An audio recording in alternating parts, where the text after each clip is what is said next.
ശബരിമല യുവതീ പ്രവേശനത്തിൽ സർക്കാർ നടത്തിയ, ഇടതുപക്ഷം നടത്തിയ ആ ഒരു നീക്കത്തിനൊരു തിരിച്ചടി കിട്ടുന്നുവെന്ന് വിശ്വാസികൾ കരുതിയാൽ അവരെ നമുക്ക് തെറ്റു പറയാൻ കഴിയില്ല. കാരണം ഓരോരുത്തർക്കായിട്ട് ഇങ്ങനെ കിട്ടിക്കൊണ്ടിരിക്കുകയാണല്ലോ. ആഗോള അയ്യപ്പ സംഗമമൊക്കെ നടത്തി കഴിഞ്ഞപ്പോഴേക്കും ഒരു ഉണ്ണികൃഷ്ണൻ പോറ്റിയിൽ ഒതുങ്ങി നിൽക്കുമെന്ന് കരുതിയ, ഒരു ഉണ്ണികൃഷ്ണൻ പോറ്റി കള്ളനാണെന്ന് പറഞ്ഞുകൊണ്ടിരുന്ന ആളുകൾക്ക് മുന്നിലേക്ക് അന്ന് ആരൊക്കെയാണ് ഈ കള്ളത്തരത്തിന് കുടപിടിച്ചത്, ആരാണ് സ്വർണം ചെമ്പാക്കിയത് എന്നൊക്കെ ചോദിച്ചു കഴിഞ്ഞാൽ ആ ഉത്തരം ഇപ്പോൾ എൻ വാസുവിൽ എത്തി നിൽക്കുകയാണ്.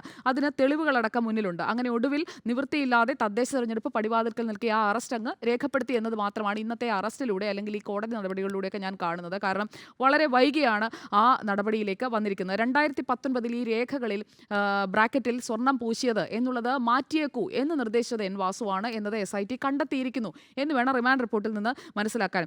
ഉദ്യോഗസ്ഥർ തയ്യാറാക്കി നൽകിയ കത്തിൽ ഞാൻ ഒപ്പിട്ടിട്ടേ ഉള്ളൂ, എനിക്കൊന്നും അറിയില്ല. ഇപ്പോഴും ചോദ്യം ചെയ്യുമ്പോൾ കഴിഞ്ഞ 2 ദിവസവും എനിക്കൊന്നും ഓർമ്മയില്ല, എനക്കൊന്നും അറിയില്ല എന്ന് പറഞ്ഞുകൊണ്ടിരിക്കുകയാണ് എൻ വാസു എന്നാണ് അന്വേഷണ ഉദ്യോഗസ്ഥരൊക്കെ പറയുന്നത്. അങ്ങനെ അറിയില്ല എന്ന് പറഞ്ഞു കഴിഞ്ഞാലും ഈ കൊടുത്ത നിർദ്ദേശം എന്താണെന്നുള്ളത് ഉദ്യോഗസ്ഥർ ഇതിനകം തന്നെ മൊഴി കൊടുത്തിട്ടുണ്ട്. അതുകൊണ്ട് ഇപ്പോൾ എൻ വാസു കഴിഞ്ഞ 2 ദിവസം പറഞ്ഞതൊന്നും SIT മുഖവിലേക്ക് എടുത്തിട്ടുണ്ട് എന്ന് ഞാൻ കരുതുന്നില്ല. എക്സിക്യൂട്ടീവ് ഓഫീസറായിരുന്ന സുധീഷ് കുമാറിനെ കുറിച്ച് ഇവിടെ പറഞ്ഞല്ലോ. സുധീഷ് കുമാർ കൊടുത്ത കത്തിൽ ഈ സ്വർണം പൂശിയത് എന്ന ബ്രാക്കറ്റിൽ കൃത്യമായി ഉണ്ടായിരുന്നു. എന്നാൽ വാസുവിൻ്റെ ഓഫീസിൽ നിന്നുള്ള അല്ലെങ്കിൽ വാസുവിൽ നിന്നുള്ള ഈ തുടർ ശുപാർശയിലാണ് ഈ സ്വർണം പൂശിയത് എന്നുള്ള ഭാഗം ഒഴിവായത്. ഇത് സുധീഷ് കുമാർ പറയുന്നു. അതോടൊപ്പം തന്നെ മുരാരി ബാബുവും ബൈജുവും ഇതേ മൊഴി SITക്ക് മുന്നിൽ നൽകിയിരിക്കുകയാണ്. പ്രത്യേകമുള്ള ചോദ്യം ചെയ്യലിൽ ഇതേ മൊഴി നൽകിയിരിക്കുന്നു എന്നുള്ള വിവരങ്ങളാണ് പുറത്തുവരുന്നത്.